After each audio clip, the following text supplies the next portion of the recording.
Hello, everyone, and welcome to the 83rd session of the Carl Jung Depth Psychology Reading Group. This is my clap for synchronization of my sound, and while we wait for a few people to join the session, I thought I would go back and review where we were last week. And so last week we were talking about this image, which is the great Buddha in Kamakura, Japan. And what we were talking about was Dr. Jung's position. And we're talking about The Secret of the Golden Flower, which is a Taoist text, actually, from China. But we were talking about Dr. Jung's prejudice that Westerners shouldn't get into Eastern philosophy. And I don't quite agree with that anymore, and probably he wouldn't agree with that anymore. He was a newbie at the time that Richard Wilhelm approached him in 1928. He didn't know anything about China and the Chinese culture and so on. And but anyway, his position at that time, at a time when he was totally ignorant about it. Good evening, Dan. Welcome. Let me, I guess I'm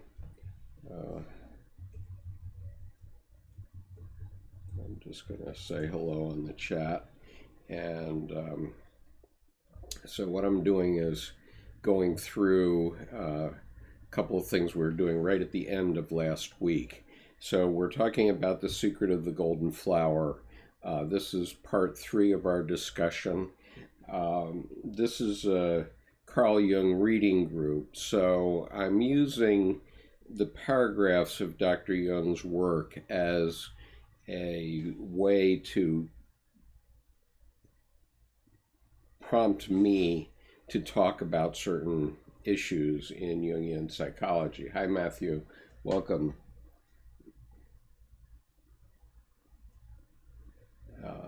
Interesting question. Matthew raises the question, can you associate the fracture of East and West to the Tower of Babel? Probably not.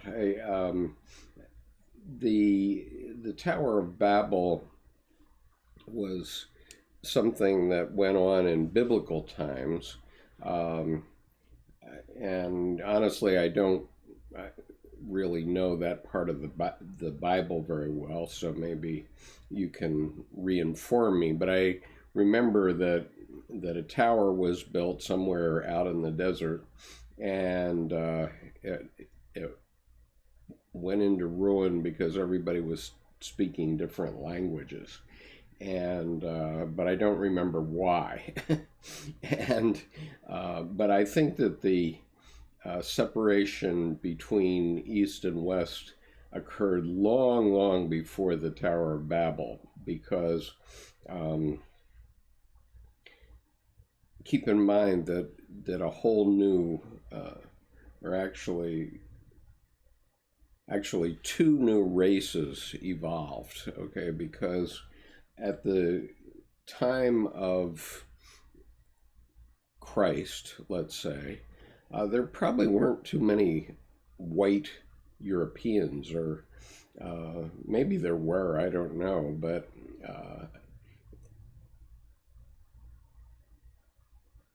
I guess it's just hard to know, because maybe the Norsemen were up in Norway and Sweden and Denmark, several thousand years ago. I just don't know. And obviously Stonehenge was a couple thousand years before Christ. But in the case of the Chinese, we do know that a whole different race evolved, okay? And that race has as one of its features what Western people think of as slanted eyes or very narrow eyes. Actually, that feature of Asians is actually simply a heavy extra eyelid that comes down and causes the eyes to be a little less open. And I had a friend who described it as these people migrated out of Central Middle East thousands and thousands of years ago and went up into the Altai Mountains of Russia and then headed east. And so we get Japanese and Korean languages, which are both Altaic languages. So these are languages that have their origin in the Altai Mountains of central Russia, actually. And so these people were migrating across for thousands and thousands of years, so long before the Tower of Babel, I think. Good evening, Madfinger. Welcome. So they were migrating across thousands of years before the Tower of Babel, I think. And there's an apocryphal story that I studied in my Asian history courses in college that suggests that the Chinese even had an encyclopedia by about 5000 BC. And so that's well before the Tower of Babel time, I believe. And I know that Japan was first occupied by people coming across from the Korean Peninsula about the time of Christ.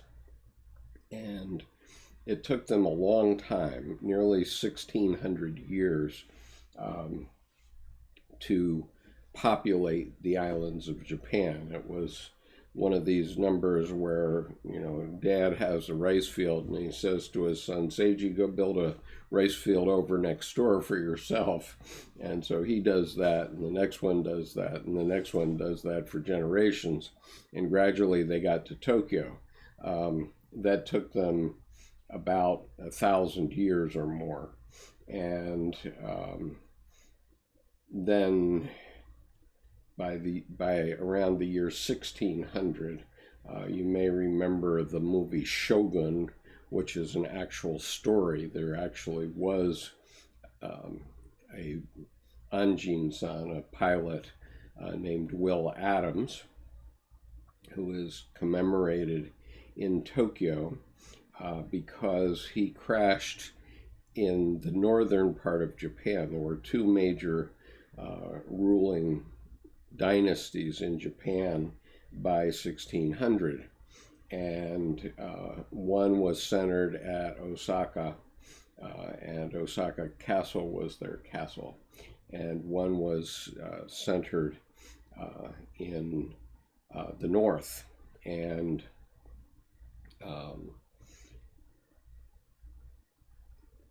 when the pilot landed there in 1600, he happened to have with him 500 muskets, and he knew something about Western military tactics.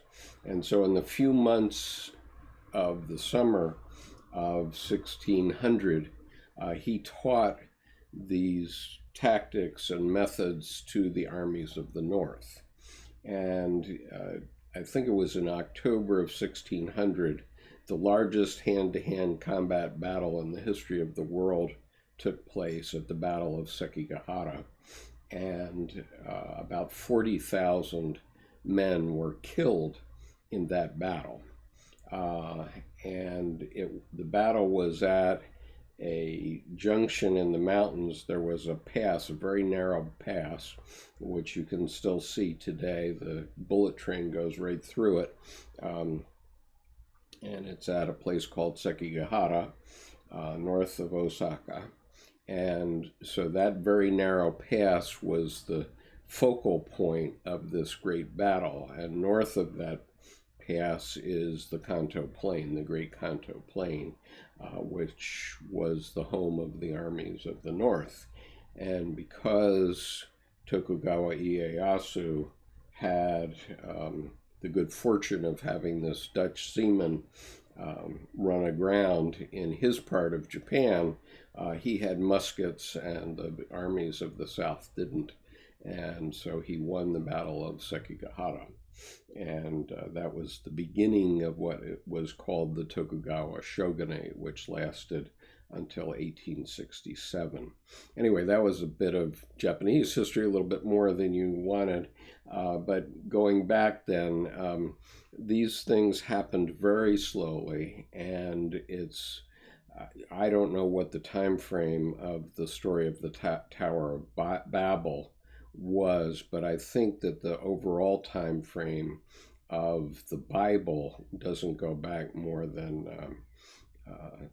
5,000 or 6,000 years, according to the people who want to be literalists in these things. And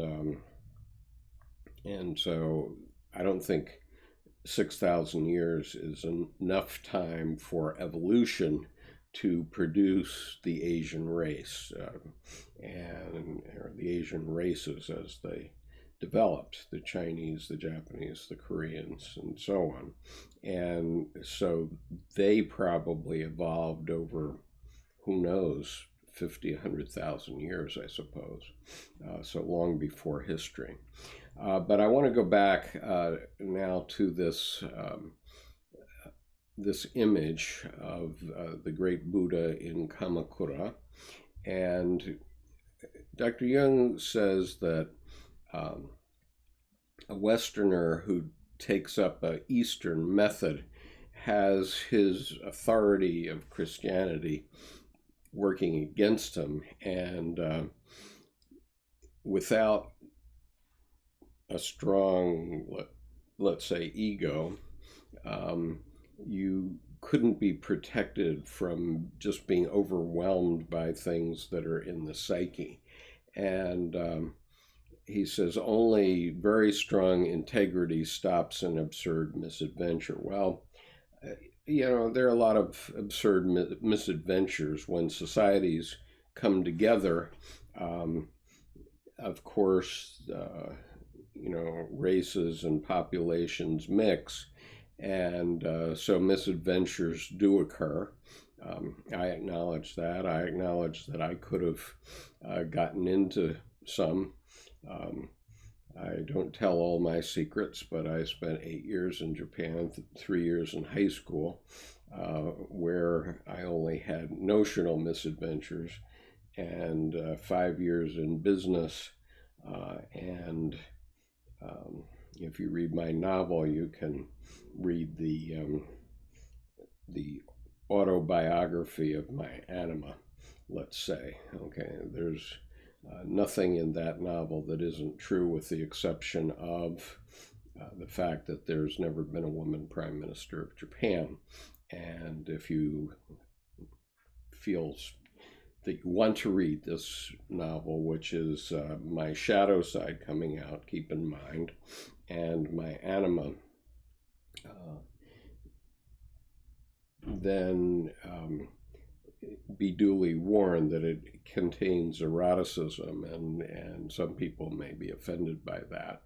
And but it's available for free in the Dropbox for the group. So all of my books, by the way, are free, and I'm not doing this reading group so that you'll buy my books. And so if you want to read them, they're all available electronically on the reading group. Two of them on the Dropbox of the reading group. 2 of them are under the name David Garrettson, which is my nom de plume. Okay, now going back to the great Buddha. I was talking last week about how I personally reacted to this statue at different times in my life. I first met it in 1962 when my mother insisted on living out in the Japanese economy. So we lived in Kamakura, which is where which is an ancient capital of Japan. It's filled with artifacts which were not bombed during World War II. And so I had occasion to experience Daibutsu. This statue is called Daibutsu by the Japanese, which means Great Buddha. And it is, I think it's 23 feet tall. It's a bronze statue, and it has been there since 1295. And originally, it had the largest wooden building in the world around it as a temple. But in 1495, 200 years later, there was a huge tsunami that hit this part of Japan, and the size of it still astounds me to think about it, because this statue has to be about 200 feet above sea level. And so it's up from the beach. It's only a couple of miles from the beach in Kamakura, but it's up a hill, fairly steep hill. And so I'd estimate it's about 200 feet above sea level. And the temple that this was housed in was washed away at that time in 1495, and it was never rebuilt. And so this statue has sat in this place ever since, out in the open. So when I first met it, I said, wow, okay, that's a Japanese artifact, and, what's this guy doing? I had no idea who it was or why it was.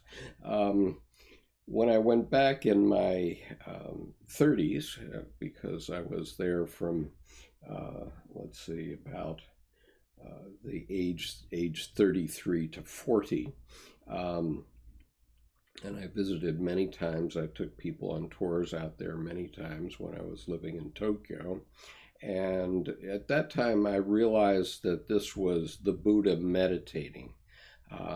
But I had no idea what that might mean at the time.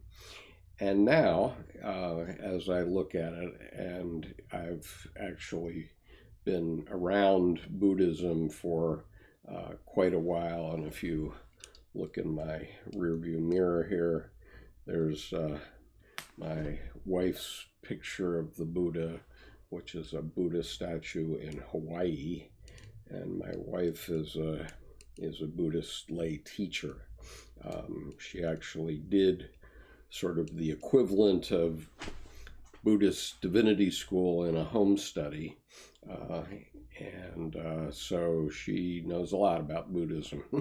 And so now I recognize that when you meditate, it gives you the opportunity to clear away the dross of your everyday life and actually connect with yourself, as Dr. Jung would have it, the archetype of the self, which is the deepest archetype in the unconscious, and we would call the God image, or Dr. Jung would call the God image, keeping in mind that Dr. Jung also said that human beings cannot differentiate between the God image, the archetypal God image, and the metaphysical God.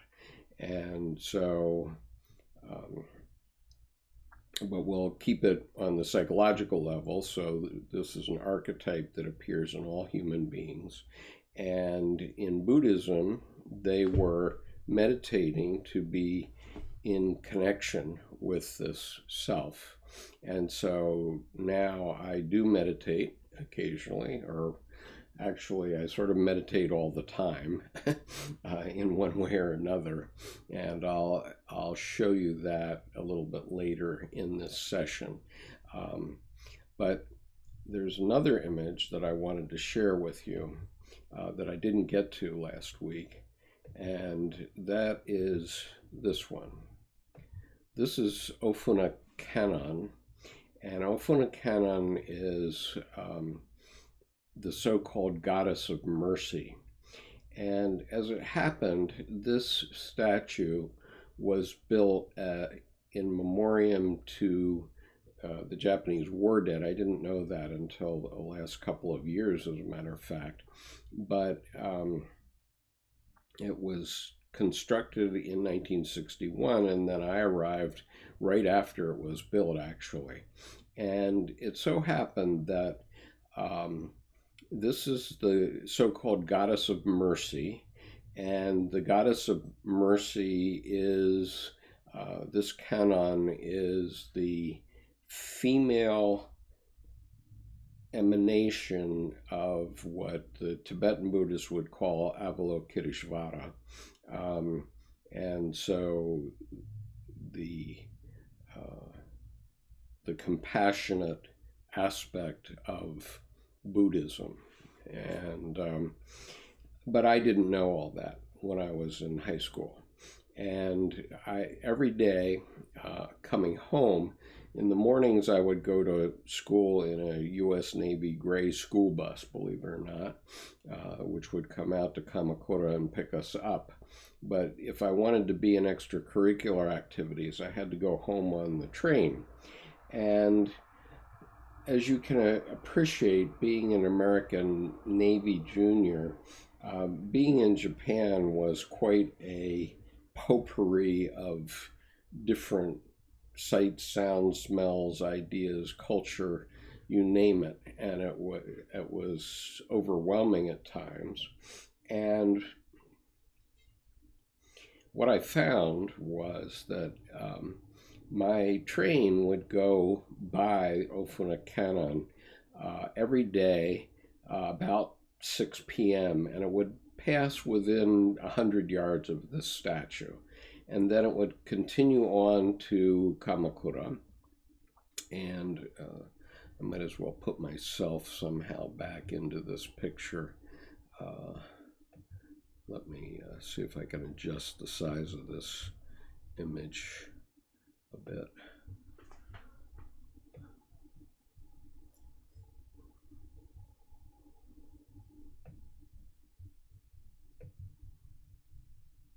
Just a moment.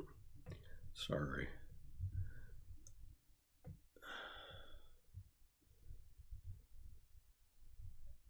I don't know what I've done.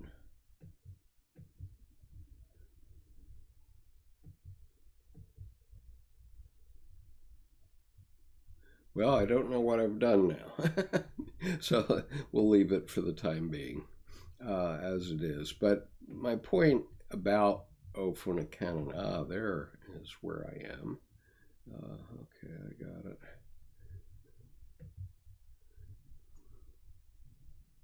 Just a moment. Garbage in, garbage out.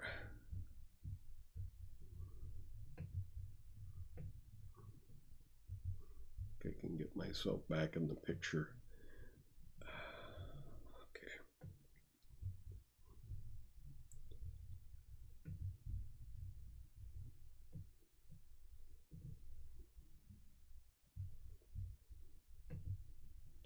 Okay.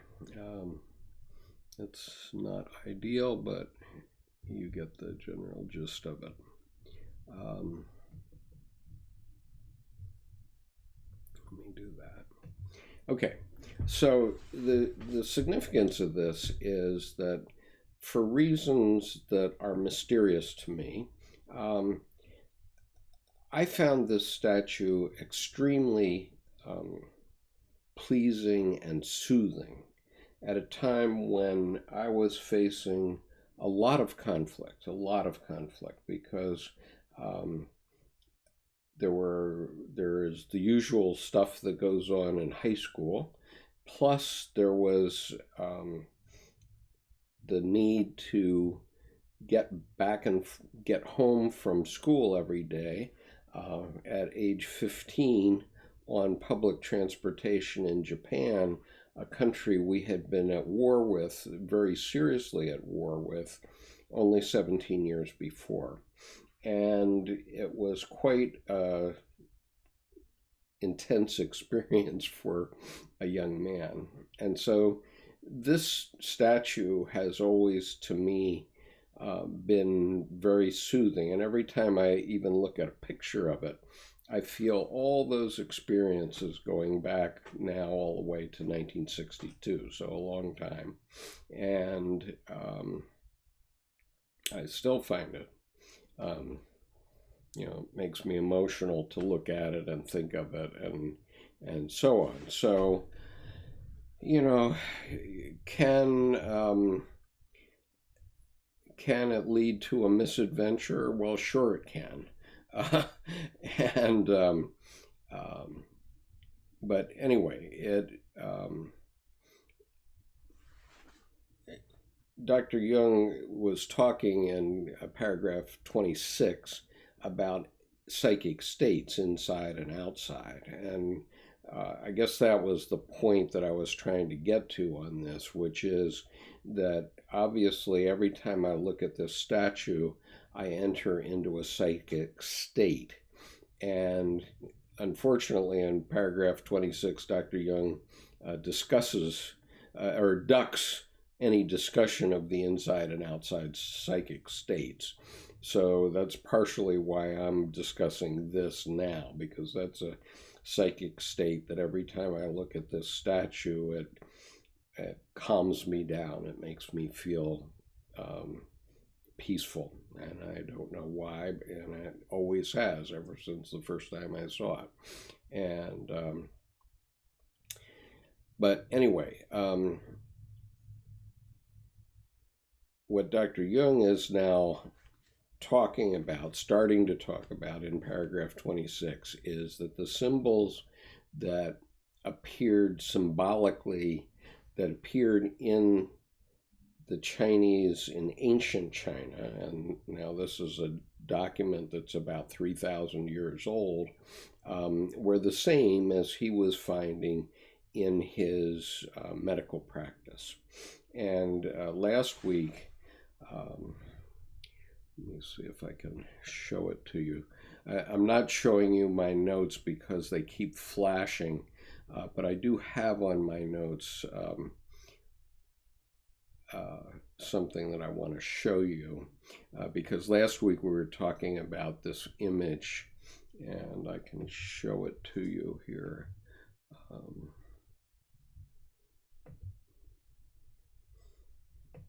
Okay, so here on the left, on the top left, we see an adept in meditation, and he's actually imagining looking down on himself, so taking himself out of the potpourri of life and looking down and examining himself. And it's very similar to Dr. Jung's own image, which this painting on the right side with the circle and the cross in the sun, and Jesus Christ meditating over the city of Geneva, which is what I discovered this morning, that this image actually represents being over the image of Geneva. And so Dr. Jung would have painted this image sometime between 1913 and 1918, which is when he was doing the Red Book. So at that point, he had no knowledge of the golden flower or the image that's on the left, and yet the symbolism is almost identical, and that's the point that I wanted to make for now on this. I'll come back to that later.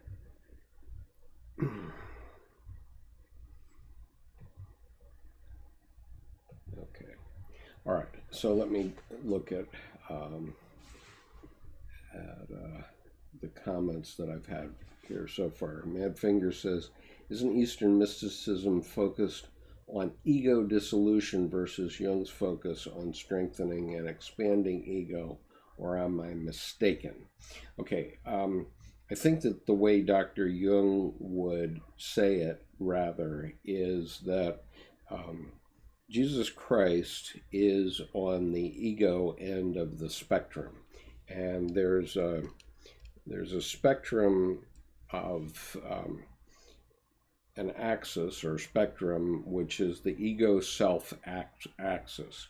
And so in Jungian psychology, the ego end would be represented by Jesus Christ, who is a symbol. He's a symbol of the self, according to Dr. Jung, and the God image, but he gets there through ego, because he gets there by self-sacrifice and suffering, whereas the Eastern adept simply goes directly to the self through meditation. And so, yes, Eastern meditation is about dissolving the ego, and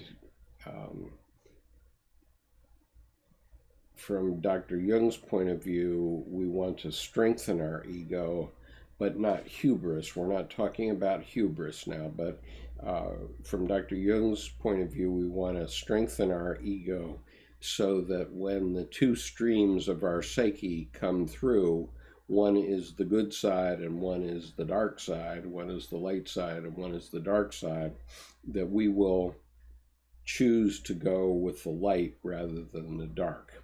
So may the force be with you, because those forces are coming through us all the time, as Dr. Jung points out, and we need to have a strong enough ego to deal with that. The Eastern approach would simply to say it's all illusion. But Dr. Jung was a psychiatrist, so he was dealing with the reality of the Western psyche and what was in it. And this is what he was saying. There's two streams coming out, one good and one bad. And we need to, if we're going to keep society going, we need to be weighting the scale as much as possible on the good side. So let's see now. Let me go back. Gray says, Jung more so seemed to want to connect the ego to the self-God image, symbolized by Christ, very roughly speaking. Yes, correct. Jungian commitment to the hero journey that hopefully results in ego death. Well, actually, Dr. Jung murdered the hero. Because Siegfried was the hero. And in the Red Book,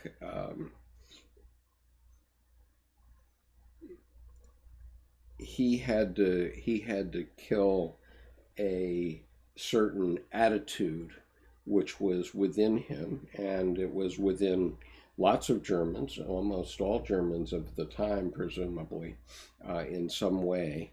And he recognized that hero was leading to problems. At the time, he thought it was leading to problems only within his own psyche.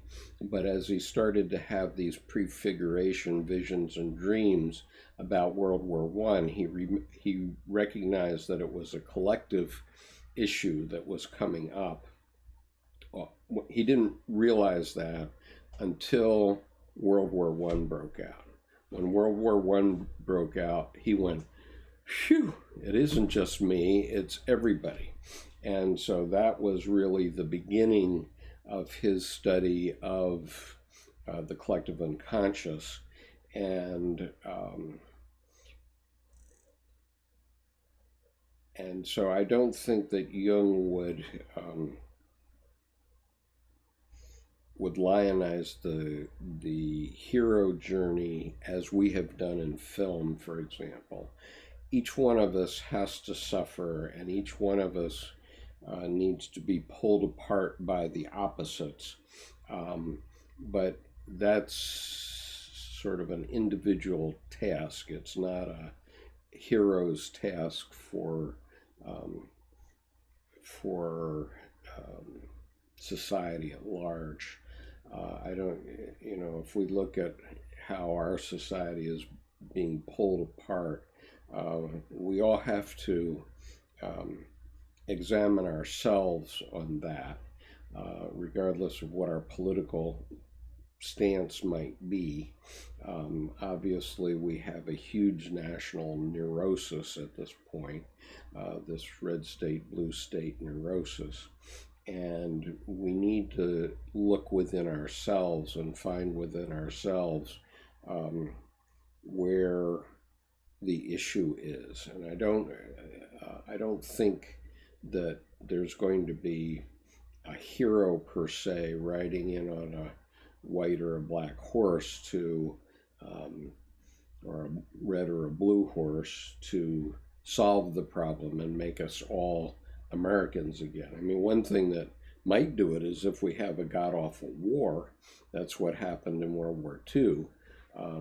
That, a lot of ego and attitude got beaten out of the American people because we had 8 or 10 years, or 10 years of the Great Depression, so people were really beaten down. And then we had a war where we had to fight for our survival. And so at the end of World War II, there wasn't a lot of attitude, ego floating around. And so this is one of the reasons why people my age and older think of the 50s and 60s, at least the 50s, as being sort of a golden time. Because, Americans, we were all Americans and we all saw ourselves as Americans. And even when I was in the Marine Corps and on active duty in 68 to 71, it was all Americans. I never had a political thought that whole active duty time, other than I wanted to defeat North Vietnam as a Marine. So I don't know if I quite addressed that, but so Madfinger says, okay, that makes sense, ends up same place. Gray says, Answer to Job is a cool place to start for that Jungian idea, yes. And Gray says, Skip was a whole Answer to Job section on the channel. Right. I have, not only have I read the whole book into the channel, but I've also done an entire course that's available on the channel on Answer to Job. And so I urge you to take a look at that, but you don't have to read the book. If you like to listen in the car or something like that, you can go actually listen to the playlist. And I've actually read it, and as of now, I have permission from Princeton University Press to read it, and my permission is to leave it there for 3 years. So you have 3 years from Princeton University Press's permission to read it, and I still have one more permission to get. So it's possible that it could go away, but at the moment it is there. So I urge you to go listen to it now.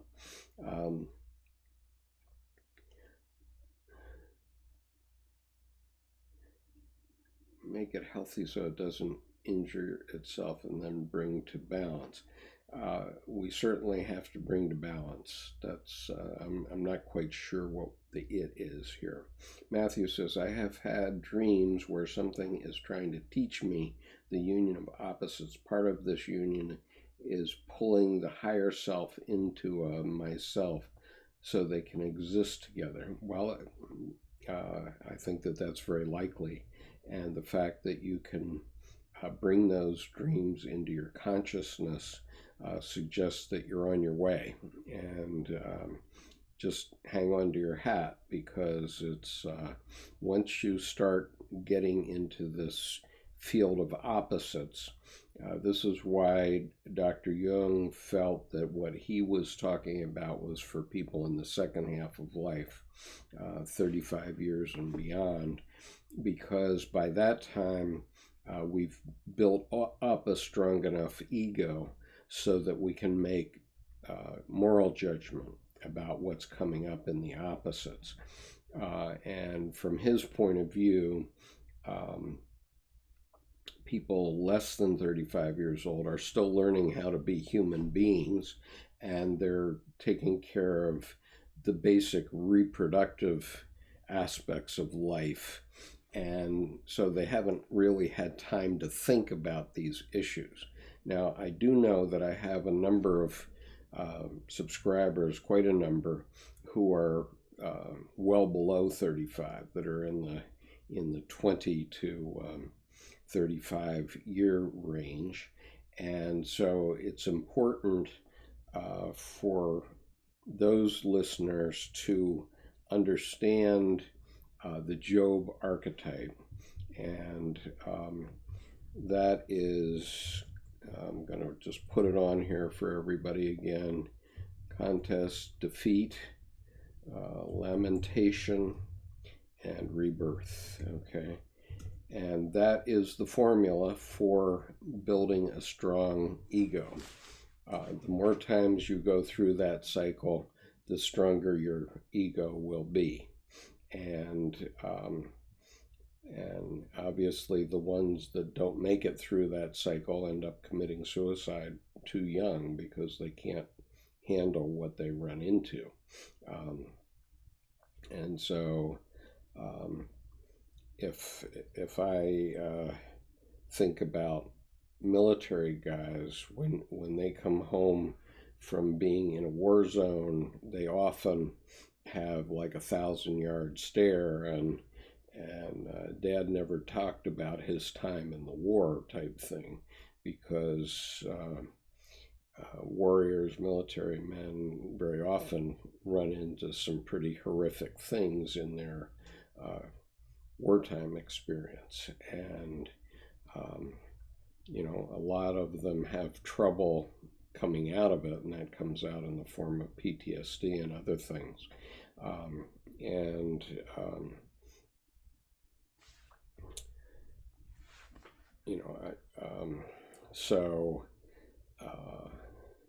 I don't know how we educate people better on psychology. We probably should. I think we should. I think we'd save a lot of marriages if we did that. But anyway, once you're in the issue of the conflict of opposites, there's no going back. I mean, once you're there, and then you have this wrestling match going on. And we've seen it, we see it now writ large on our national psyche, because we have this arm wrestling match between the red states and the blue states, and the Republicans and the Democrats. And without talking about who's right and who's wrong, that's the kind of battle that can also be going on in your individual psyche, with respect to many different issues. And you need to have a strong enough ego to deal with that. And if you don't, if you're having difficulty with it, then you need to see someone who's a professional mental health person, and hopefully you would see a Jungian, because I'm not an advocate for drugging away depression and that sort of thing. I think that that's a very superficial answer that doesn't take you any place, and also I think it's a principal cause for our opioid epidemic, among other things. So we need to learn how to make adjustments in our psyche, in our depth psyche, and that's one of the things that this reading group is about. And so Grace says, the hero's journey is within, not without. Yes, that's absolutely true. And for Muslims, the idea of jihad is actually an idea exactly like that. It's an internal battle. It's not an external battle. And most Muslims know that. But, some venal, politically oriented men in Islam use illusion to get people to kill themselves in suicide attacks. And those are ignorant people, because when you're dead, you're dead. Okay, and so one of the dictums of mine, which I have adopted from my friend Meltamati Khan, is when you're dead, you don't know you're dead. It's only difficult for your family. When you're stupid, it works the same way. And so, unfortunately, young people who kill themselves so that they can have 72 virgins are unfortunately very ignorant. And sad. Anyway, to coin a phrase. Union of opposites is one of the most beautiful ideas I've ever thought about. So much wholeness. Yeah, I mean, that's the essence of it, and that's really the essence of 20 volumes of Jungian psychology. So if you get that and you don't need any more, then you don't need to spend Monday evenings listening to me. Okay.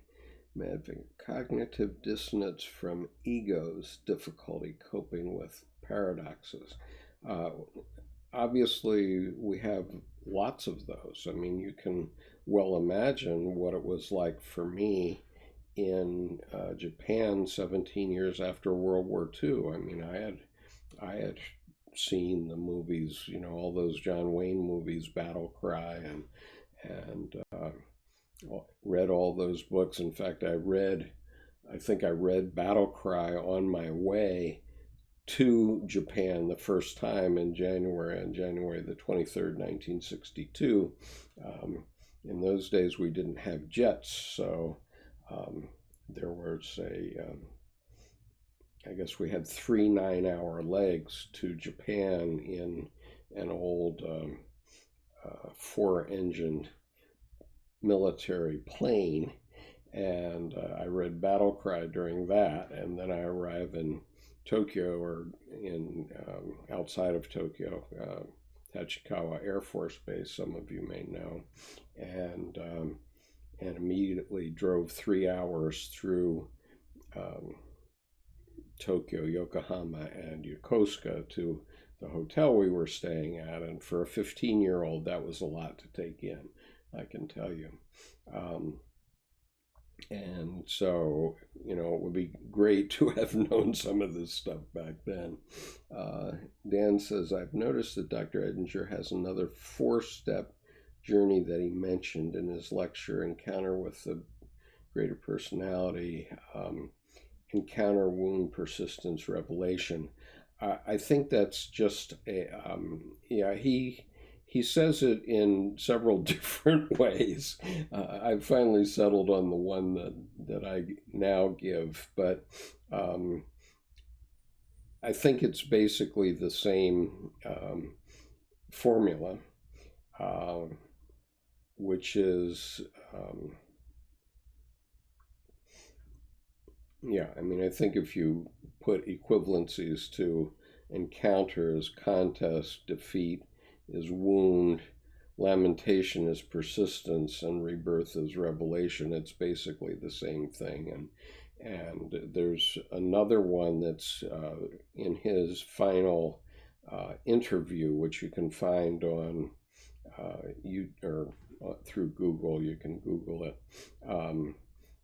And actually, you might be able to find it in the Dropbox also. He did it in a somewhat different way, where he was talking about Greek drama. And Yeah, so anyway, they are analogous in my opinion. Okay, so going on then, don't want to get too distracted by these basic things. Okay, so when we got up to paragraph 27 of the Secret of the Golden Flower, what I'm going to do is just flash my screen on so that you can see it, so that it will be in the video, and then I'm going to turn it off because the flashes get to be too distracting. And so anybody that happens to be watching this on replay, you'll be able to see my notes. You can go back to them and read through them. But I'm going to take them down because these flashes, I don't know why it's doing that, but if you go back to that point in the video, you can see it. And so we're in a new section now of The Secret of the Golden Flower. And this section is called Fundamental Concepts. And part A of Fundamental Concepts is the Tao, T-A-O. And so paragraph 27, the critical issue here, and as I said, what I've done is gone through and picked a few key ideas out of every paragraph. You can't do everything, and we certainly can't discuss everything. So the key idea, it seems to me, in paragraph 27 is that the subtlest secret of the Tao is human nature and life. Okay, and this is a fundamental point of Jungian psychology, which was that Dr. Jung felt that we have gotten too far away from our instincts. And another quote that is in this paragraph is, "That which exists through itself is the way." So what he was saying was that we need to be mindful and pay attention to our instincts, to recognize that we have them, and to recognize that they are good. I mean, they've brought us to where we are. I mean, all of us are lottery winners to the nth degree, in the sense that we are all descended from single-cell organisms, and through probably millions of generations. And, you know, the chances of each one of us singly being here, even with our mother and father, is in the 1 to 10 million range. So that's the human nature and instinct that's brought us here. And so this key concept that Dr. Jung raised, this other axis, he says, too much of the animal distorts civilized man. Too much civilization makes sick animals. And so in terms of psychological health, mental health, you need to recognize that you have instincts, and that those instincts need to be dealt with in one way or another. And sometimes they have to be dealt with in a shadow sort of way. I'm not going to be too explicit here. You guys can work it out. But we can't forget that we have instincts and that we need to handle them. Okay. So in paragraph 28, Dr. Jung talks about the meaning of Tao, the character for Tao, which contains the characters for head and going, and that has been translated as meaning, and the Jesuits translated it as God. And so the Jesuits translated Tao as God.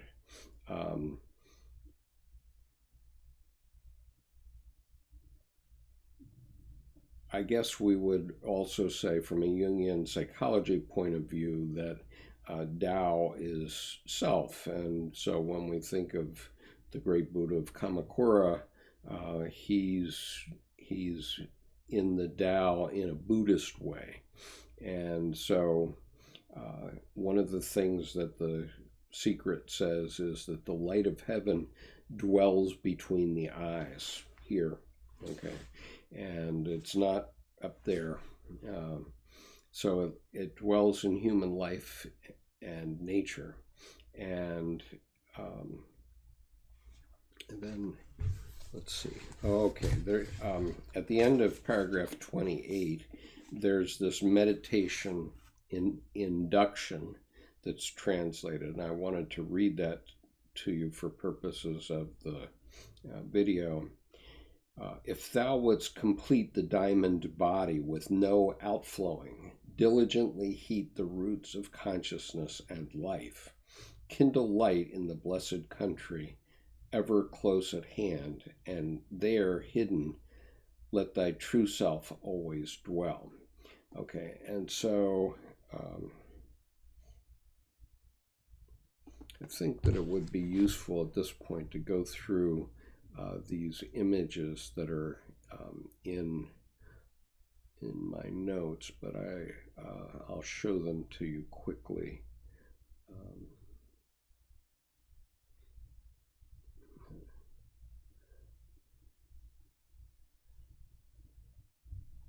Okay, so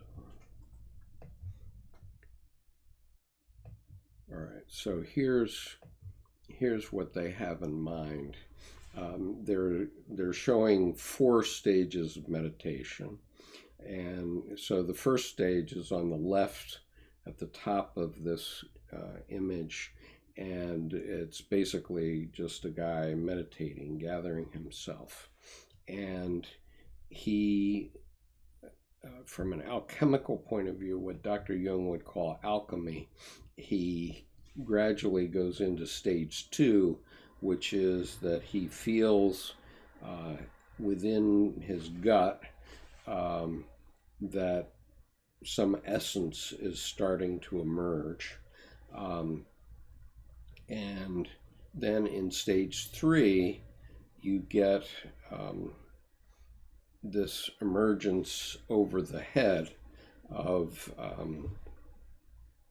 yourself, where you're actually looking down on yourself. And so in Buddhism, remember, there were 3 stages. The first stage is the karma stage, which is cause and effect. What goes around comes around. And that's the man of little intellect. Then the second stage is the man of average intellect. That's a man who's dealing with the opposites and is in the field of opposites, but knows that.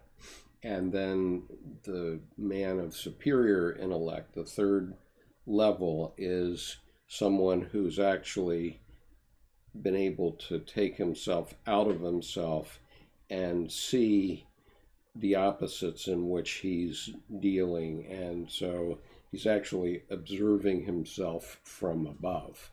And that takes a very strong adept. And so the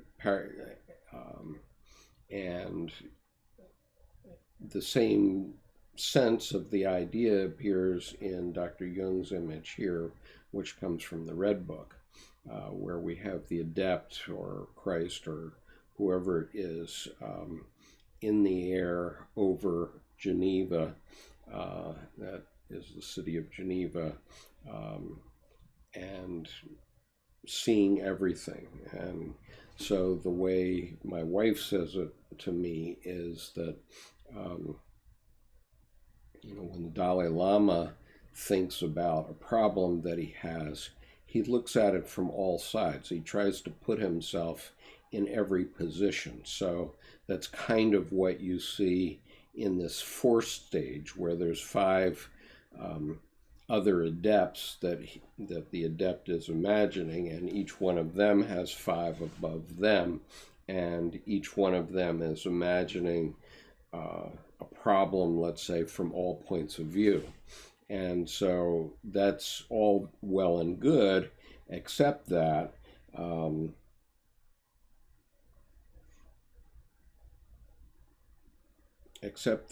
if you can't control that, then it may be schizophrenia. And that's what Dr. Jung ultimately says here at some point.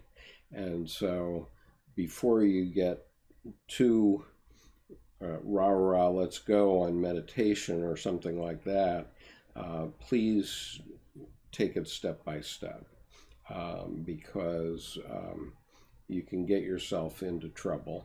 And going into the psyche and understanding these things, okay, it's great if, let's say you're having a problem with your boss and some fellow worker and some client, let's say, and you try to deal with that problem and you try to meditate on the problem and see it from the boss's point of view, light side and dark side, from the client, from the co-worker's point of view, light side and dark side, and from the client's point of view, light side and dark side. And if you can do that, if you can meditate in that way so that you can put yourself in each position as if you were that person, that's an extremely strong way to be in the world. But when you start to open up those streams of consciousness, there is the possibility that you can get overwhelmed by it. And so that's where Dr. Jung puts his caveat emptor here, and he says that, this adept in stage 4 is all well and good, but if he's not an adept, if he tries to just go there, okay, if you just try to put yourself in that position and you haven't worked through psychologically what all this is going to do, then it can get out of control. And so, remember Dr. Edinger's caveat that if you pull up a bigger fish than your boat, you better cut the fish loose. And so you need to be vigilant about that, I would say. And if you get into an area that you don't understand, then cut the string. And so that's actually what happened to me with my novel. This novel had flopped up into my boat, and I didn't really know where that came from, I knew how it came, but I hadn't really worked through all the different aspects of it. And so it was really bigger than I was at the time. It was a psychogenic experience which I was unable to control for 8 months. It just happened to me. And so when it was finished, and these things don't stop until they're finished, they're archetypal, so they come up and they force themselves through you until they're done. And so in my case, I came to the end of the novel. Fortunately, I came to the end of the story, and so I was able to stop. And at that point, I wrapped it up in a nice bow and put it in my drawer, and I left it there for 21 years.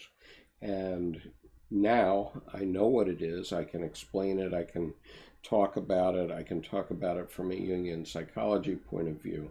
So now it's out, and now I'm not afraid, especially in this group, not afraid for you to read it, because I can talk with you about it if you find something difficult in it. I mean, what I can say is that there are elements of my shadow, my anima, and myself in that novel.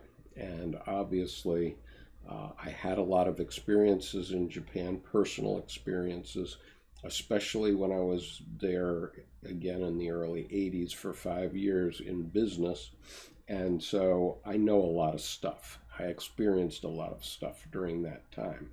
And all of that was coming through in that novel. And so what I can say is that everything in that novel is true in some respect. It may be true as a psychic fact, I'll acknowledge that, but nonetheless, all the facts of that novel are factual. Okay, they come from archetypal material, and so the only thing that isn't factual is there's never been a woman prime minister of Japan, but if there was, it might have played out something like this. So that's my observation on that. So, but you have to be careful about what you pull up. Okay, now I see that I'm not flashing too badly right now, so I'm going to go back down to my where we are in the story here, and I'll leave it on the screen as long as it's not flashing. Let me look at the questions.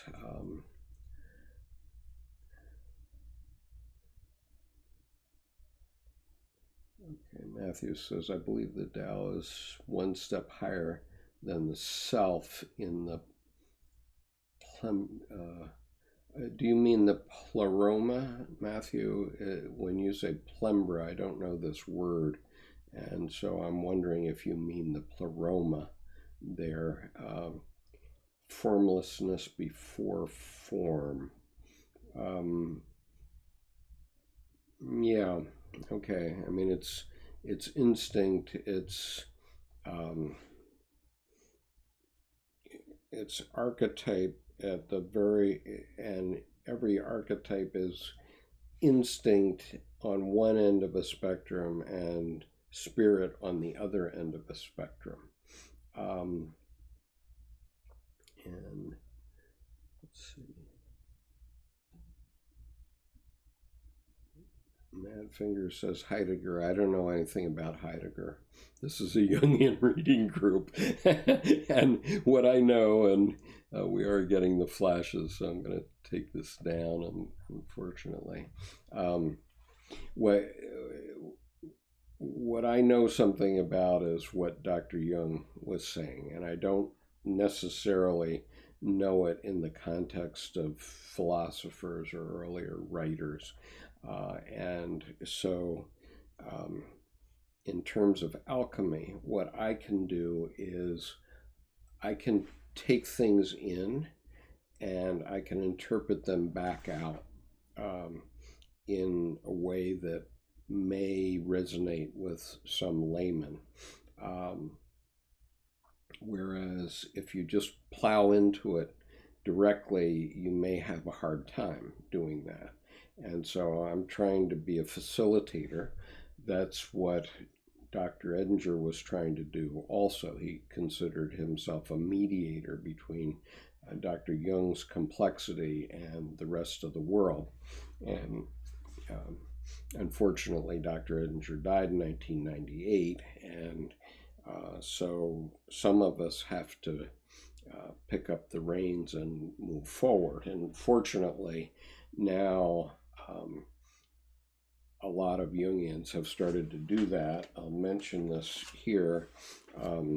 This is Jung's Red Book for Our Time, Searching for Soul Under Postmodern Conditions, and this is Volume 2.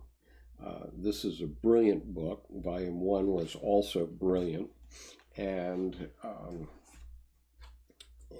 what this is a 3-volume series. The 3rd volume should come out this coming fall. And ultimately it will be 50 essays by Jungian analysts about Dr. Jung's oeuvre, or about the Red Book, specifically about the Red Book. And basically it tells us what a perfect uncut diamond the Red Book is, because Dr. Jung did the Red Book, and so let's imagine that from an imaginal point of view as an uncut diamond. And then he spent the rest of his life trying to cut down that diamond in a way that others could get at it. And what we have now in this book, Jung's Red Book for Our Time, is we have 50 analysts that have approached the Red Book from different points of view. So there are different facets on what the Red Book means. And it's really starting to make the Red Book shine like a diamond. I mean, it really does to me. And this morning, some of us have talked about the need for initiation among young men in the world, that we need initiation. We've lost the type of initiation that used to come at the tribal level and in various ways. Now, there are initiatory things. For example, I feel that, if you join the Marine Corps, you're going to be initiated. Okay, the Marine Corps builds men. Remember that one. And so, so that's a kind of initiation of proving that you're a man, basically. And the Maasai, for example, would have taken a young man of perhaps 12 out with a spear and organized things in such a way for his initiation such that a lion would attack him and he would have to kill the lion with the spear. And that is an initiation of overcoming fear of life and becoming a man, let's say. And so one of the issues that we have in modern life is the issue of becoming a man. I mean, okay, you can get the hero's journey by watching Star Wars on a movie screen, but that's not you. That's somebody else that's having that experience. And so you can get the idea of the experience, but until you've been initiated as a man one way or another, and I don't mean in a courageous way, it can be the school of hard knocks, okay? It can be running into the realities of life in a marriage type thing, okay? That's an initiation too, for both men and women. So we need initiation. And the point I was making is that in this book, starting on page 215, there's a Jungian analyst named Kate Burns, is her name, and the title of her essay is Soul's Desire to Become New, Jung's Journey, Our Initiation. And her part of the point that she makes here, and I plan to read from this essay in the next few days and put it online, because I do have permission to read from this book, and to a limited extent. And this particular essay I found is particularly profound, but it begins with a Jung quote, which is, "Believe me, it is no teaching and no instruction that I give you. On what basis should I presume to teach you? I give you news of the way of this man, but not of your own way. My path is not your path, therefore I cannot teach you. The way is within us, but not in God's, nor in teachings, nor in laws. Within us is the way, the truth, and the life." Okay, so that's a quote from the Red Book by Dr. Jung. But anyway, then Kate Burns then gives a very, very interesting essay on the initiatory experience from a psychological point of view.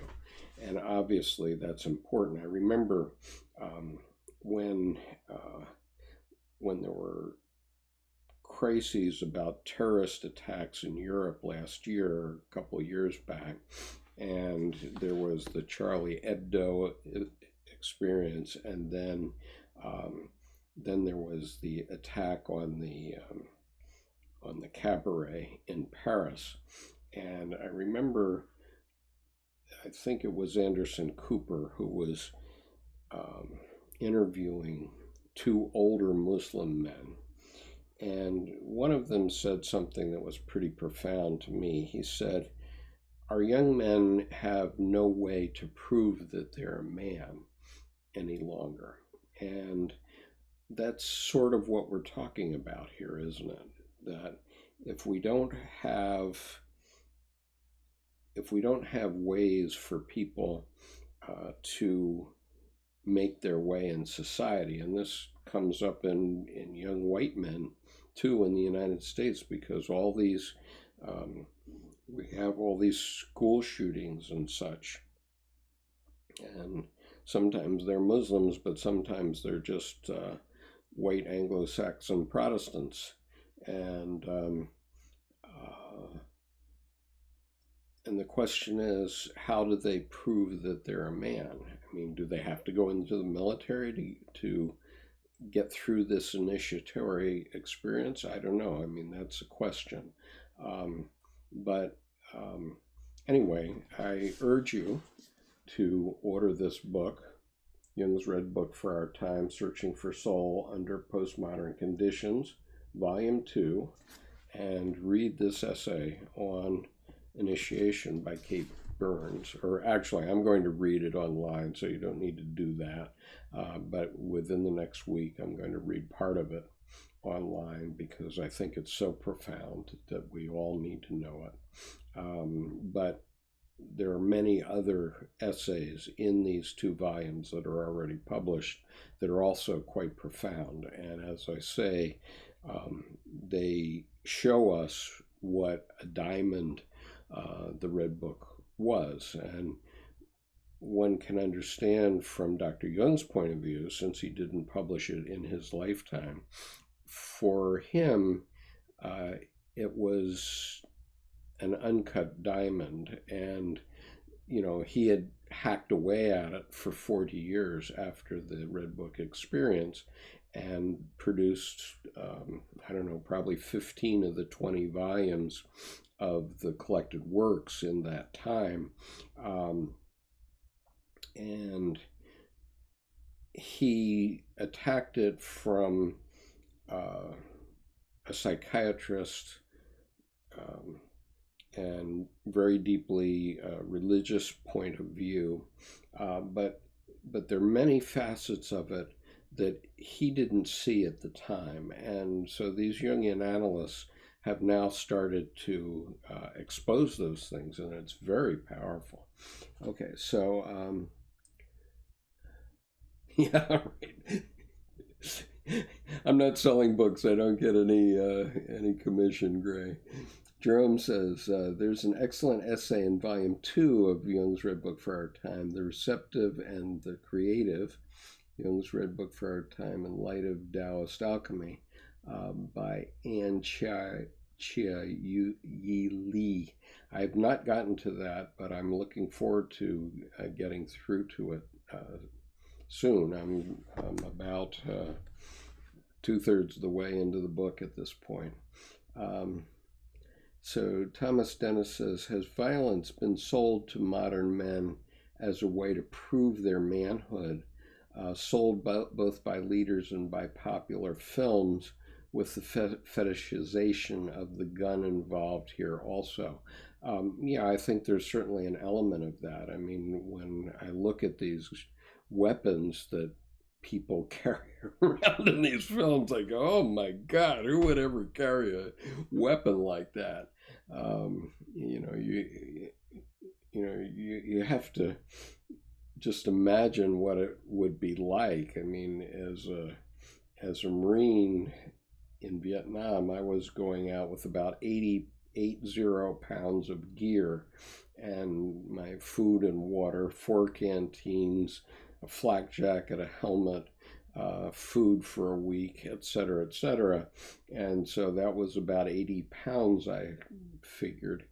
And, you know, the stuff that these guys apparently are wearing in movies and using is really questionable. And I don't think American troops in Iraq and Afghanistan or Syria actually dress that way most of the time. You know, maybe on special missions you would do so, but even then, I think the weaponry is really questionable. And so, you know, I think that obviously there has been for many years, going back to the Caesars, the idea that, you know, let's keep all that testosterone under control by sending the armies far away, so they're not questioning our rule, whoever it is. And, you know, that goes back to the Caesars. So surely, Gray says, violence has been sold, but our violent nature is so much deeper. It is way down deep. Oh, yes, there's no doubt about that. And that's one of the things each one of us has to evaluate within ourselves, obviously.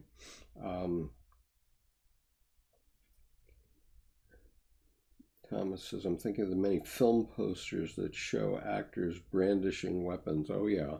I mean, obviously that's, you know, a phallic symbol, and guns are numinous, and so they get our attention. And I don't know, is it still selling movies? I'm starting to doubt it. I think that people are starting to call for a different type of film that's maybe a little smarter. My wife and I saw Ocean's 8 over the weekend, and it's a bit of a confection. But it's fun, and it's you know, allowing you to do an imagination on the shadow side, with women as the leads. So it's an interesting film, but you know, there's very few explosions. I don't even remember if there were any, and no big weapons per se. It was just smart and using your head.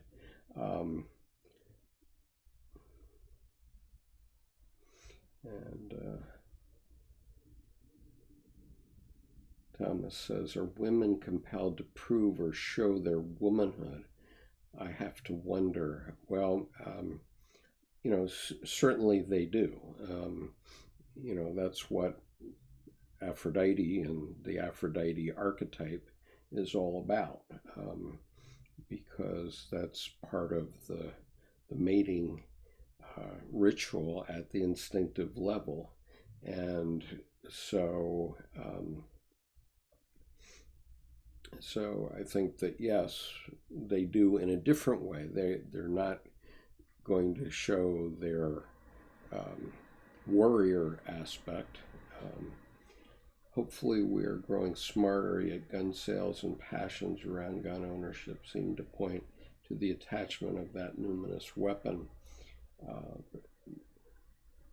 The triple goddess might be involved in women's initiatory experience.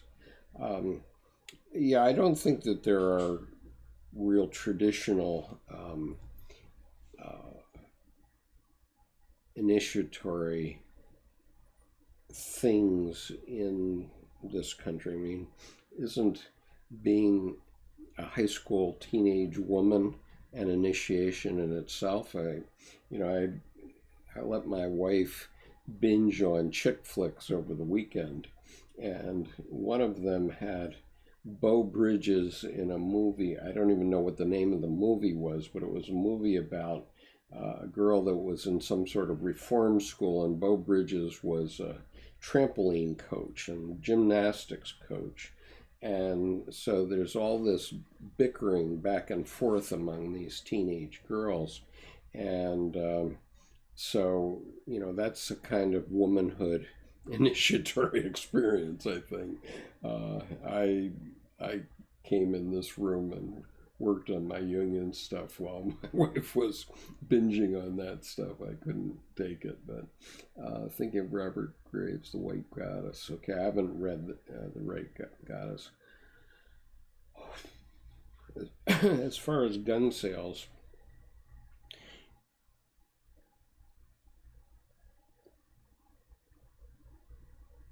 at a deep level, the issue is fear or hope.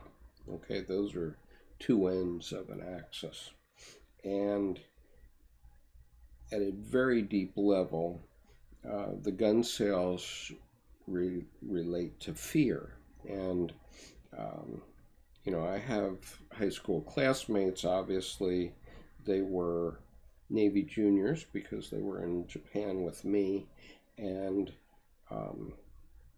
from my perspective, from a depth psychology perspective, these seem to be very fearful guys these days. One of them boasts that he has 50 weapons in his house. And so, what do you do with 50 weapons? I don't know, unless you're planning to serve as the armory for your local community. If the community revolts against the government, I suppose, that might be one idea. But I mean, to me, this is a kind of mental illness that, maybe it's not an illness per se, but it's a stuck state where one could examine himself about this and say, why is it that I have all these guns? What are they doing for me? I'm not shooting them every day. And, speaking for myself as a retired Marine officer, I would never tell anyone whether or not I own a weapon. It's none of your business, and I would never tell you. And I would never tell you, because I would never tell you that, I would also never tell you what kind of weapon I have. And so when this fellow that I'm thinking about for the last 15 years has been posting, I would say 10 to 50 memes of NRA propaganda every single day on Facebook. To me, that's a mental stuck state. That's a serious problem that probably could use a Jungian analyst involved with it, because nobody's coming for his guns. He kept claiming that President Obama was coming for his guns, and really, where's that? And so let's see.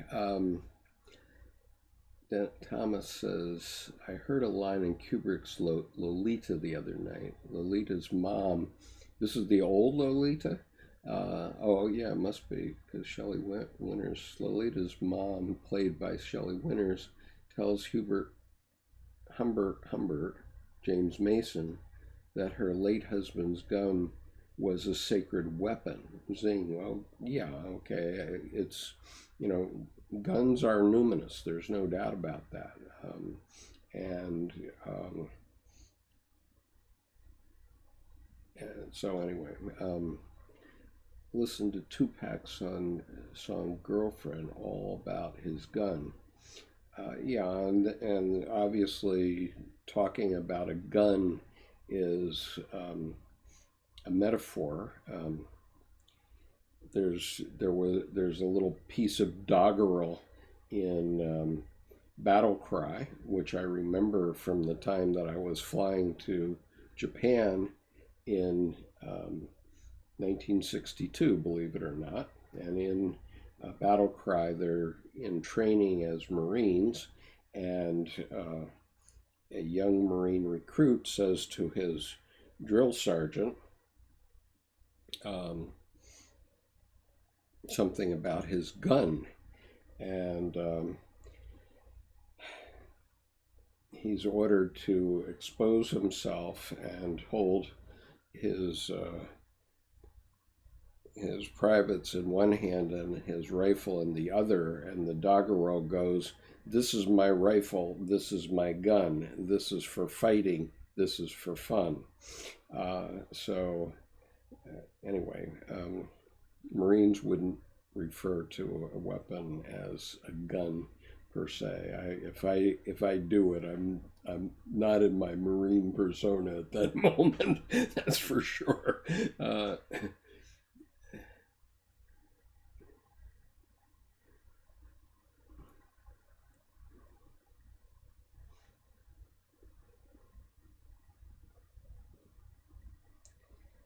Yeah, it's quite revealing, doggerel.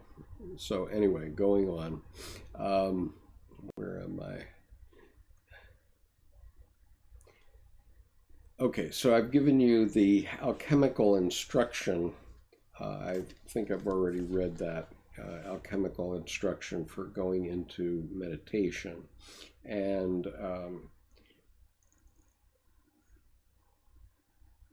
the Tao, the psychological meaning from Dr. Jung's perspective, in paragraph 30, he says this is a conscious way of uniting the opposites.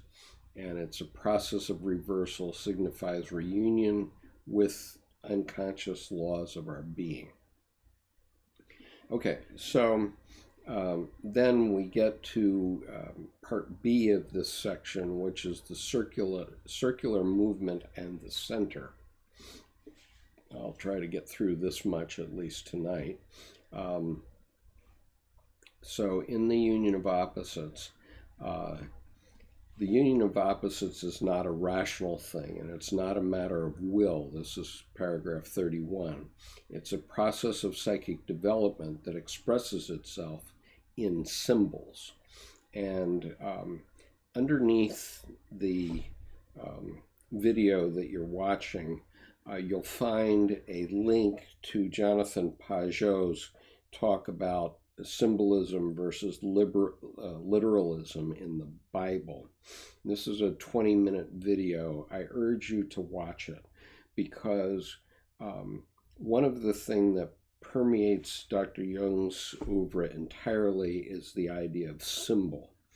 And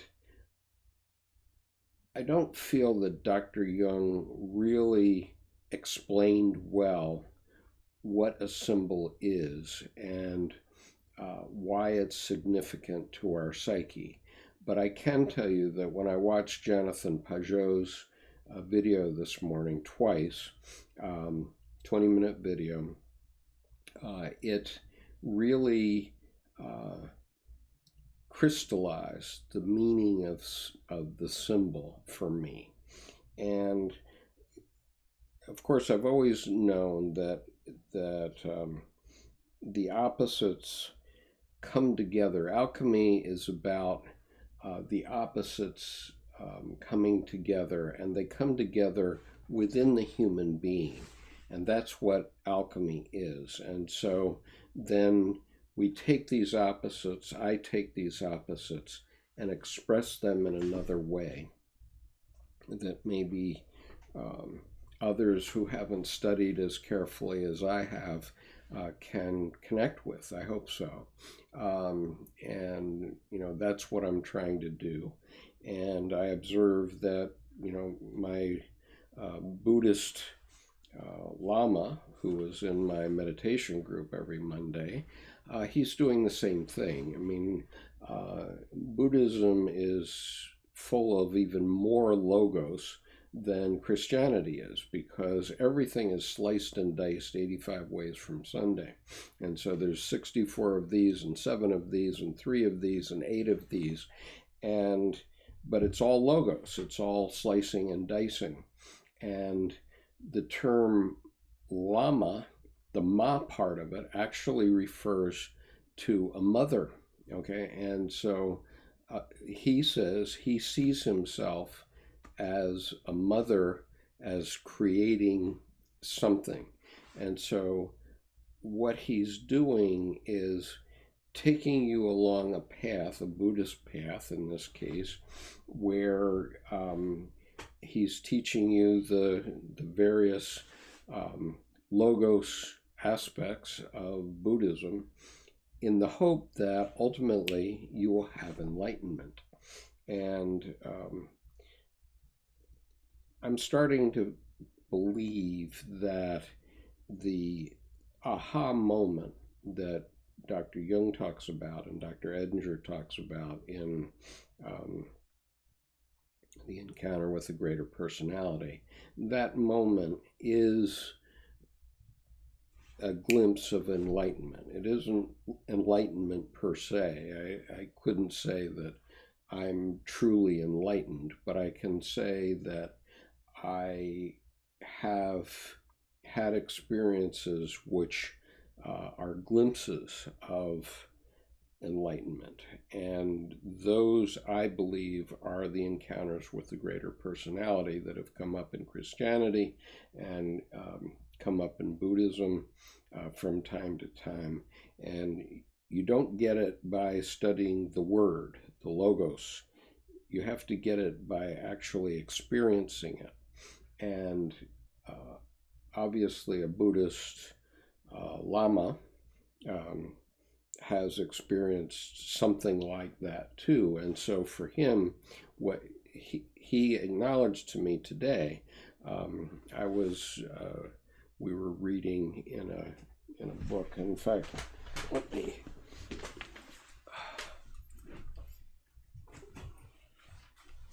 Sorry. Sometimes these things aren't right at my fingertips, but today there's this passage that we were reading, and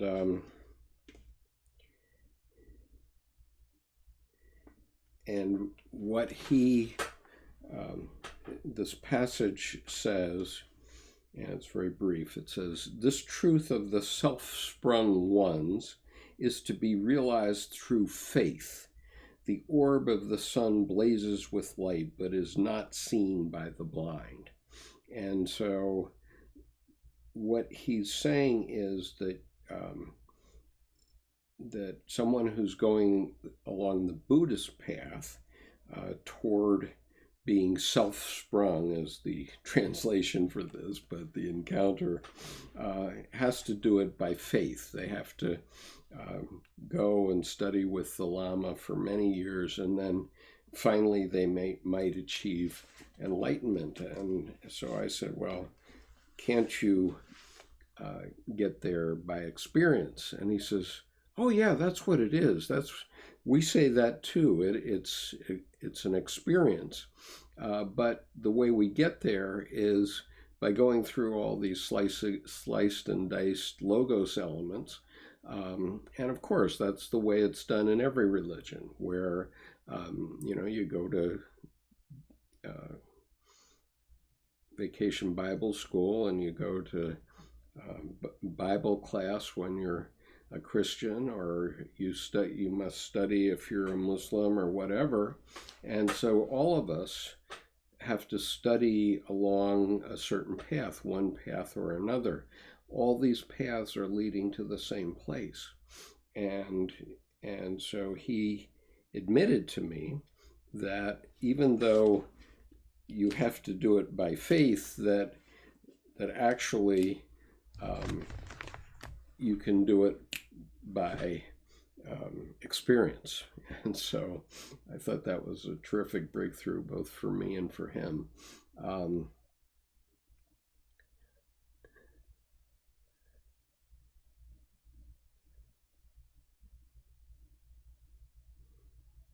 Thomas says coincidentia oppositorum, as in Nicholas of Cusa's phrase. I think, Thomas, you're going to need to be a little bit more clear. I mean, Nicholas of Cusa is, a bit confused in my mind, I have to admit, because he's the patron saint of Switzerland, I believe. And I haven't read any of his work directly. I've only read about him through Dr. Jung. And as I understand it, when he had his aha moment, he realized that at the center it was empty, that there was nothing. And it frightened him so badly that he went around with a strange look on his face for many years, and ultimately had to put the symbol of the Trinity over the empty space that represented his aha. And so I'm not quite sure. Yes, he is a 15th century German dude, definitely. But anyway, obviously the coincidentia oppositorum is the a key element of all of this. And Aaron says, it is interesting that the secret of the golden flower is in alchemical studies, because Dr. Jung felt that it was an alchemical text ultimately, and we're gradually getting into that. But so anyway, we're in paragraph 31. There's 71 paragraphs in this essay, and this is why I say this is sort of a précis on Jungian psychology generally.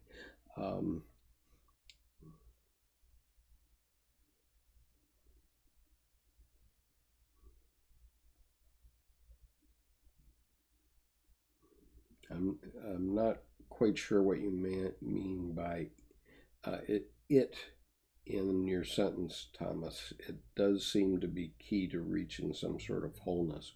Obviously, the coincidentia oppositorum is key to reaching wholeness, because you have to look at the opposites.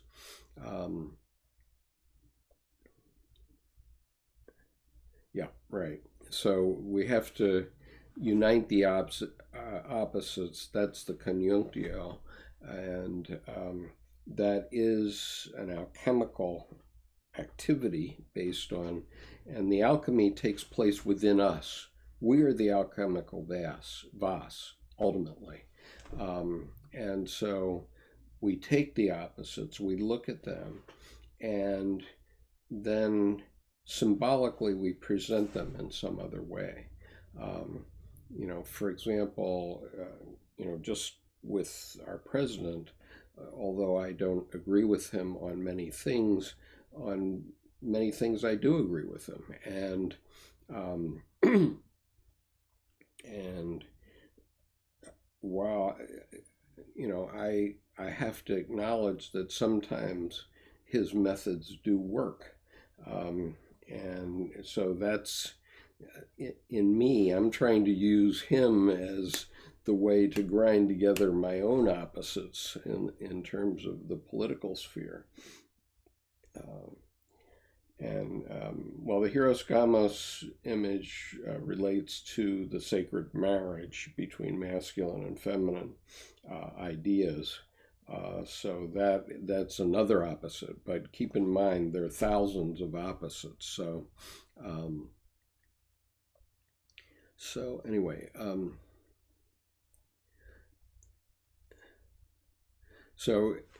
the process of psychic development, which is this alchemical process, expresses itself in symbols. And I just urge you to watch the Jonathan Pajot video to get a really good overview of what we're talking about in terms of symbols. But intuitive formulations, deeply felt laws or principles emerge, And at first they're dramatized or personified so that we physically see them in our unconscious, okay? And so Dr. Jung was confronting them in the Red Book period. And then solutions tend to be come up, and sometimes these are in mandalas, okay? So these are magic circles. For example, Christ and the Four Evangelists is more or less the same as Horus and the Four Sons, which was from Egyptian time. And also, Bohm talked about the philosophical eye, or the mirror of wisdom, secret knowledge. The flower, the cross, and the wheel are all mandalas from Dr. Jung's point of view. And they all come out of drawings of the mentally ill. Now, one thing that I have found incredibly powerful is the so-called Kala Chakra,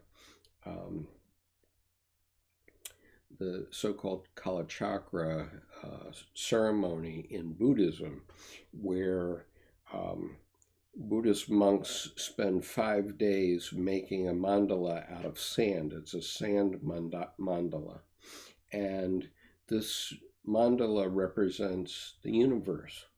And after they're done with it, and it's totally beautiful and a work of art, the person who's officiating in the Kala Chakra wipes it away and puts all the sand in a jar, which is then poured out into a river. And symbolically, that's extremely meaningful. And there's actually a terrific Dalai Lama video on this. I think if you put it's Kala Chakra Dalai Lama, it's maybe 20 years old now, but it's still around, and it's Los Angeles. It was the first Kala Chakra ceremony done in the West, and I found that incredibly moving when I saw it. And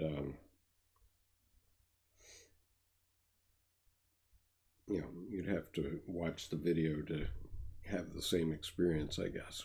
Anyway, then Jung in paragraph 32 talks about women who dance the mandala, and she said that, or he said that also patients are fascinated by them. And then he talks about in paragraph 33 that the golden flower is the light, and the light of heaven is the Tao. And so he says that that's represented by the Christmas tree and the flower of light at the top of it. Obviously, also, we find an example in George O'Keeffe. And then we get into the square inch field in the square foot house. Now, this is a, let me put my notes back up for a couple of minutes here, just so you can see this portion of it. And it's referred to as the city of jade, the dark past, the space of former heaven. Well, I don't know if Dr. Jung was aware of this, but in the Chinese, when they're referring about the square inch, they're literally talking about the entrance to the vagina, and talking about that as a central instinctual thing, right? And at one point I had a book about the harems of the Chinese emperors, etc. And that book was full of this reference to the square inch. And we do the same thing. I was in the National Gallery gift shop one time, and here's a piece of art which was a little bit sublimated, but what it obviously was the pelvis of a woman showing the entrance to the vagina, and the name of the piece was The Gate of Heaven. and so maybe this and Dr. Jung refers to it also as the altar upon which consciousness and life are made. Well, that's what that artist and all of these artists are talking about, maybe. And so part of the secret of the golden flower is the instinctual aspect of it. So we get into then we get into the beginning, where everything is still one, the highest goal. So paragraph 34, at the bottom of the sea, in the darkness of the unconscious, unity and separability mix like the sparks in a vesicle. Now the vesicle is obviously the womb, and the fire analogies are everywhere. And fire penetrates the seed and makes it grow, causing a great golden flower to unfold in the germinal vesicle. Well, obviously, this was written long before modern science knew about the egg and the sperm, but and so it's very interesting that these Chinese writers 3,000 years ago were speaking metaphorically, basically, about what happens in conception in the human being. I think that's very interesting. And so this brought to my mind Robert Frost's poem, Fire and Ice. Some say the world will end in fire, some say in ice. From what I've tasted of desire, I hold with those who favor fire.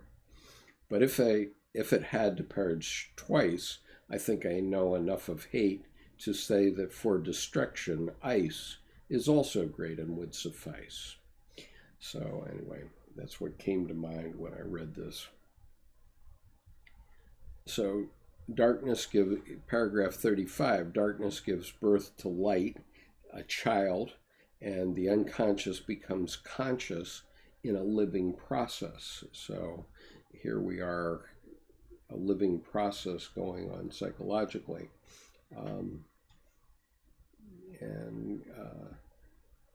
Thomas says a mention of Kundalini is coming up, if I have my paragraphs right. Yes, I think so, that's right. And online there's a lot of talk about Kundalini and the Golden Flower text. Sure, there's a lot of parallels there, although they came up in completely different places, of course. The Kundalini came up in India, and the Golden Flower in China. Dan says, the Golden Flower makes me think of the golden ratio, which appears in petals on account of the ideal packing arrangement as selected by Darwinian processes. Each petal is placed at 0.61, etc. per turn out of 360-degree circle, allowing the best possible exposure to sunlight and other factors. Talk about symbols, and that's very interesting. It so happens that in the last couple of weeks I've been reading as an audiobook the biography of Leonardo da Vinci, and one of the aspects of that book is the author is talking about Vitruvian Man. And of course, Vitruvian Man is this famous image of Leonardo's that features in the Dan Brown movie and book, of the perfect shape. It's the perfect man.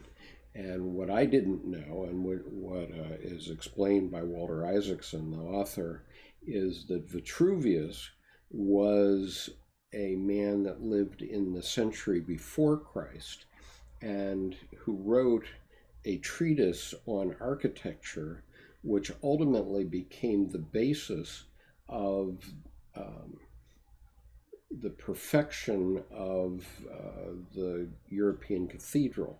And the proportions of Vitruvian man did find their way into European cathedrals. And so that was a very interesting revelation to me. Obviously I knew of Vitruvian man. So anyway, paragraph 36, mandalas arise from two sources. One is the unconscious, and two is life lived with utter devotion, intimations of self, of one's own individual being. The unconscious reacts with attitude of devotion to life. The age-old magical effects hidden in the symbol, and it's referred to by the Greeks as temenos, the sacred precinct. And ritual actions bring us back into the inner sanctum, and the source and the goal, the unity of life and consciousness, are achieved within the mandala. And Dr. Jung referred to mandalas that were discovered from Rhodesia that are 35,000 years old that he knew of in his lifetime.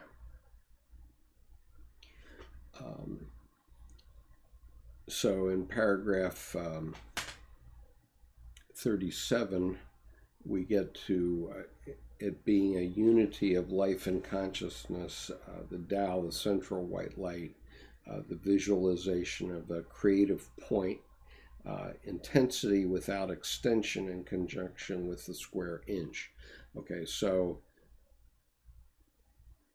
one is yang-like and one is yin-like. So the intensity is the archetypal thing that, is the gleam in your father's eye before you were conceived, I think.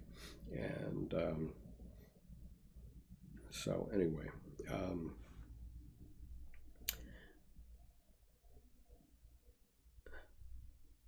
so let's see where we are.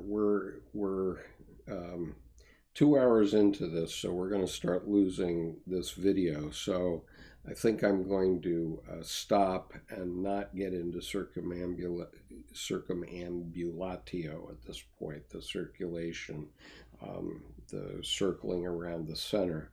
That is sort of the essence of Jungian psychology. In other words, when this group began 2 years ago this month, I told the group that we would be circling around the center, and what they didn't know was that they would be going down a drain, and it would be not going down a drain, but going deeper and deeper. You're circling a center, but you're going deeper and deeper.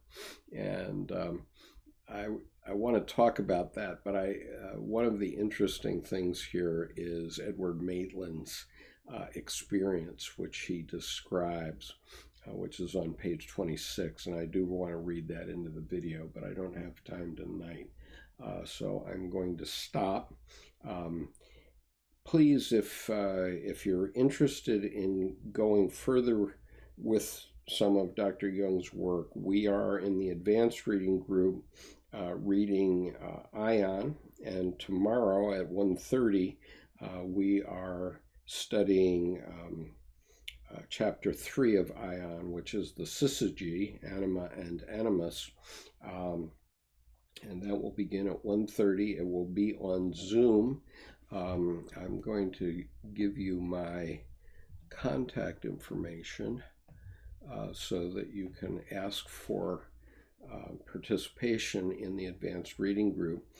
For the advanced reading group, I am asking for a $10 per month contribution via Patreon.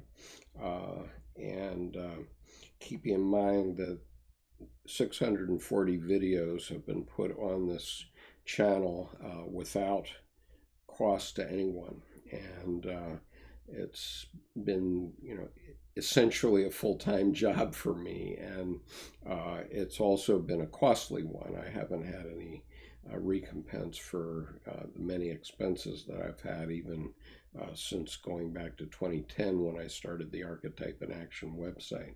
And so if you want to participate in our advanced reading group, you are invited. Please send me an email, but I will ask you to also sponsor on Patreon at the $10 a month level, which I think is small enough request. So anyway, let's see, is there anything else we missed here?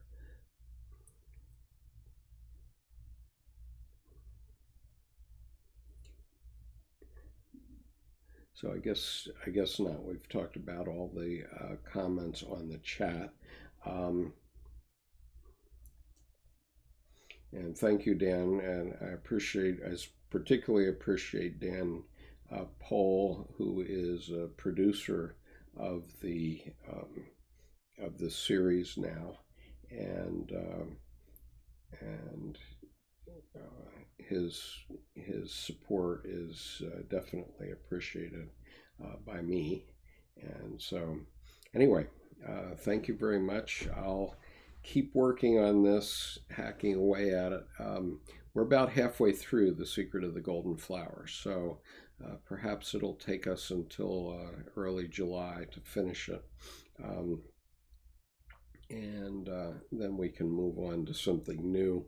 I don't feel compelled to get through anything with too much speed, because this is a circumambulation, and as I said, this particular essay and many Jungian essays do provide entries into Jungian thought. And so as I'm operating the reading group, I'm trying to make those entries as accessible as possible, and I'm trying to respond to chat and so on, so that we can all appreciate what Dr. Jung's overall ideas were.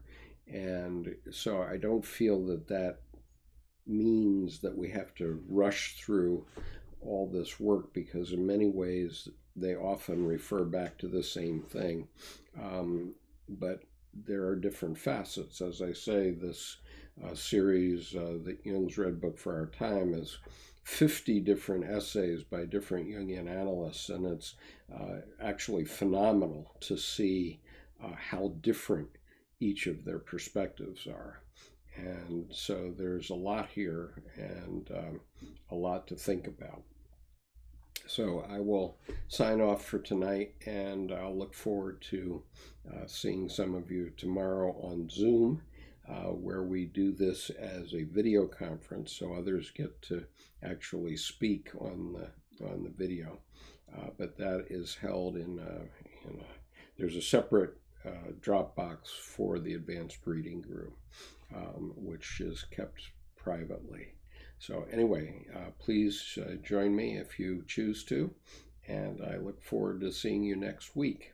And I'm going to stop streaming right now. So nice seeing you tonight.